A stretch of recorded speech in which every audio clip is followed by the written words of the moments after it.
Hey guys, Ivy here. Just wanted to jump on real quick and share something that's coming through yesterday that I kind of processed and then thought I was over with, but I feel like I'm getting smacked about sharing this with everybody. So here it goes. I'm going to try and talk in a non-complicated way about an issue that I think might be kind of complicated for humans in general and something that I'm still kind of trying to wrangle and grasp and integrate and understand. It's the idea that we are in this process of human evolution, the planet's evolving, we're doing it much differently than we have in the past. I think a lot of us feel like there's definitely something up, the energy is different, and what I see is happening right now is that there are events, situations that are getting dropped into our conscious awareness on a global level. You can't really avoid it, right? Or on a national level, or even in a local level. But I'm talking about the really big things, right? Like COVID, Ukraine.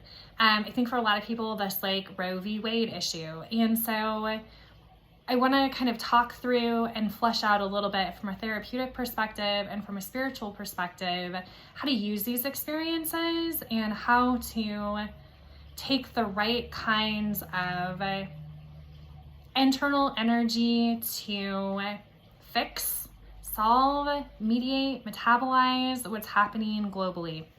So I think most of us have been conditioned for a really long time to believe that when this thing that's outside of ourselves, outside of our bodies happens, and we want to do something about it, that what we have to do is create change outside of our bodies to get it to stop happening or to get it to move, right? I mean, I grew up for sure at a time where we were told to vote and told to get involved. And, I'm a master's level social worker, for crying out loud. Social justice and advocacy has been drilled into me like nobody's business. And it's taken me some time to really think about that conditioning and think about the purpose of that conditioning.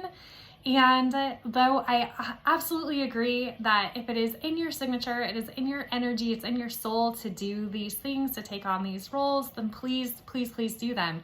But it is not in everybody's wheelhouse, or it's not in everybody's soul signature to take an action. Some people are going to protest because that feels like what is really naturally good for them, but it's not for everybody. So I guess I want to offer an alternative way of thinking about this. If you find yourself feeling less motivated than maybe your neighbors or your friends or your colleagues to go out there and do a thing.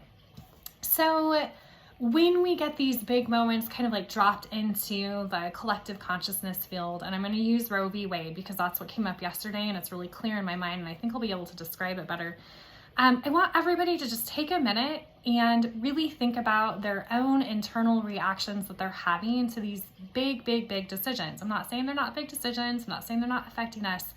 I want people to start thinking about internally, what is this pulling out of you? What is it? Do you feel like you had a moment at some point in your childhood, or your adolescence, or your teenage years where you didn't feel like you had control over your body? Do you feel like you came from a family or a culture where you weren't able to fully give consent for things? Because those experiences are alive and well in your body, in your nervous system, in your energy system, whatever words you want to use, whatever language you want to put in there. And it is crucial that we recognize when these big things drop in, like Roe v. Wade, that we feel like we don't have any control over it. Actually, we have quite a lot of internal control over how we're processing, feeling, and dealing and negotiating with all of this emotional stuff that's coming up.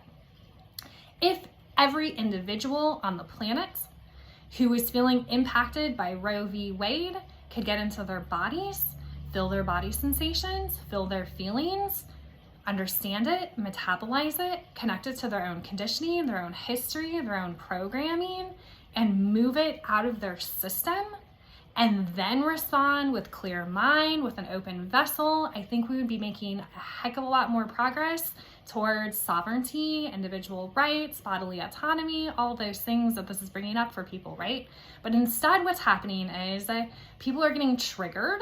They don't even realize that they're getting triggered. They're getting triggered. They don't know that they're getting triggered because somewhere in them this is anchored and as their own individual micro experience. they're not processing through these micro experiences, and then they're having these reactive moments, right? They're moving into fight or flight. They feel like, oh my God, my trauma is getting triggered again, and I'm moving into fight or flight, right? And so then there's this belief that, oh, I'm in fight or flight, I'm angry, I gotta do something, right? That's what fight or flight makes us wanna do. And then we think the thing that we need to do is outside of ourselves. And I am telling you, it is inside of you. It's inside of you. Slow down. When you're getting triggered and you're having feelings about all this stuff that's happening outside of you, slow down and feel it in your body. Name it, name what's coming up, name what feeling is coming up, name what core belief it's connected to, name where you're feeling it in your body, and then that's it. You don't really have to do anything else. Feel it, just feel it. It'll metabolize on its own.